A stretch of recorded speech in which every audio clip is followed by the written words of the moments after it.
गणपती बाप्पा मोरया. तर हा mini blog आहे आमच्या घरच्या बाप्पाच्या आगमनाचा.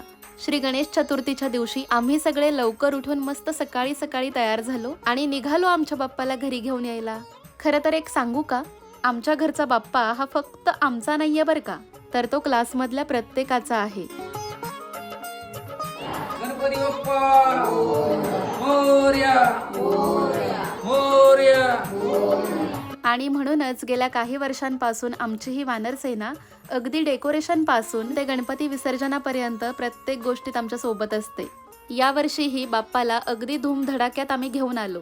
घरी आल्यानंतर आमच्या या छोट्या कार्यकर्त्यांकडून ढोल मागून घ्यायचा आणि थोडा तरी वाजवायचाच, हे शास्त्र मी यावर्षीही पाळलंय बरं. मग कार्यकर्त्यांना त्यांच्या हक्काचं मानधन दिलं आणि गणपती बाप्पाचा गृहप्रवेश करून घेतला. बाप्पा त्याच्या आसनावर विराजमान झाला आणि अख्खं घर चैतन्याने भरून गेलं.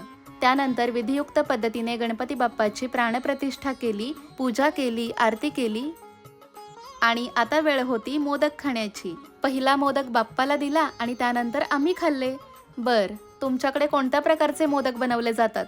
उकडीचे, तळणीचे, खव्याचे की अजून कशाचे? सांगा बरं पटापट.